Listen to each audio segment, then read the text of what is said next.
Capítulo 25. E sucedeu que, no 9º ano do seu reinado, no mês 10º, aos 10 do mês, Nabucodonosor, rei de Babilônia, veio contra Jerusalém, ele e todo o seu exército, e se acampou contra ela, e levantaram contra ela trincheiras em redor.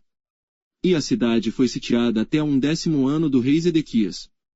Aos 9 do mês 4º, quando a cidade se via apertada pela fome, nem havia pão para o povo da terra. Então a cidade foi invadida, e todos os homens de guerra fugiram de noite pelo caminho da porta, entre os 2 muros que estavam junto ao jardim do rei, porque os caldeus estavam contra a cidade em redor, e o rei se foi pelo caminho da campina. Porém o exército dos caldeus perseguiu o rei, e o alcançou nas campinas de Jericó. E todo o seu exército se dispersou. E tomaram o rei, e o fizeram subir ao rei de Babilônia, a Ribla. E foi-lhe pronunciada a sentença. E aos filhos de Zedequias mataram diante dos seus olhos. E vazaram os olhos de Zedequias, e o ataram com 2 cadeias de bronze, e o levaram a Babilônia. E no 5º mês, no 7º dia do mês, este era o ano 19º de Nabucodonosor, rei de Babilônia, veio Nebuzaradã, capitão da guarda, servo do rei de Babilônia, a Jerusalém.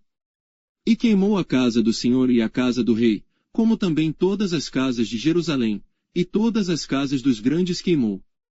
E todo o exército dos caldeus, que estava com o capitão da guarda, derrubou os muros em redor de Jerusalém.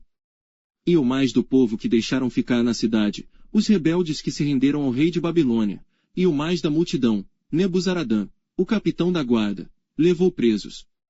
Porém dos mais pobres da terra, deixou o capitão da guarda ficar alguns para vinheiros, e para lavradores. Quebraram mais, os caldeus, as colunas de cobre que estavam na casa do Senhor, como também as bases e o mar de cobre que estavam na casa do Senhor. E levaram o seu bronze para a Babilônia. Também tomaram as caldeiras, as pás, os apagadores, as colheres e todos os vasos de cobre, com que se ministrava. Também o capitão da guarda tomou os braseiros, e as bacias, o que era de ouro puro, em ouro e o que era de prata, em prata. As 2 colunas, um mar, e as bases, que Salomão fizera para a casa do Senhor. O cobre de todos estes vasos não tinha peso. A altura de uma coluna era de 18 côvados, e sobre ela havia um capitel de cobre, e de altura tinha o capitel 3 côvados, e a rede e as romãs em redor do capitel, tudo era de cobre. E semelhante a esta era outra coluna com a rede. Também o capitão da guarda tomou a Seraías, primeiro sacerdote, e a Sofonias, segundo sacerdote, e aos 3 guardas do umbral da porta.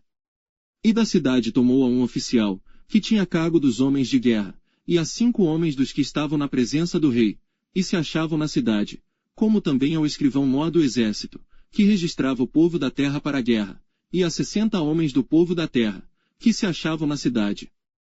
E tomando-os Nebuzaradã, o capitão da guarda, os levou ao rei de Babilônia, a Ribla.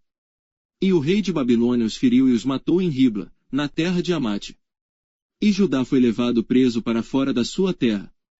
Porém, quanto ao povo que ficara na terra de Judá, que Nabucodonosor, rei de Babilônia deixou ficar, pôs sobre ele, por governador a Gedalias, filho de Aicão, filho de Safã. Ouvindo pois os capitães dos exércitos, eles e seus homens, que o rei de Babilônia pusera a Gedalias por governador, vieram a Gedalias, a Mispá, a saber, Ismael, filho de Netanias, e Joanã, filho de Cariá, e Seraías, filho de Tanomete, o netofatita, e Jazanias, filho do Maacatita, eles e os seus homens.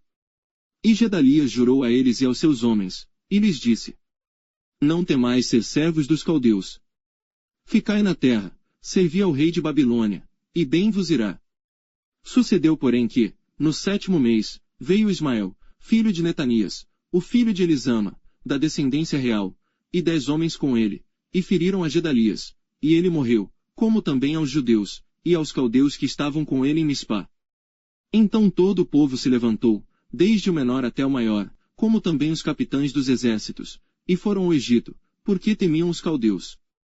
Depois disto sucedeu que, no ano 37 do cativeiro de Joaquim, rei de Judá, no mês do 10º, aos 27 do mês, Evil-Merodach, rei de Babilônia, no ano em que reinou, levantou a cabeça de Joaquim, rei de Judá, tirando-o da casa da prisão. E lhe falou benignamente. E pôs o seu trono acima do trono dos reis que estavam com ele em Babilônia. E lhe mudou as roupas de prisão, e de contínuo comeu pão na sua presença, todos os dias da sua vida.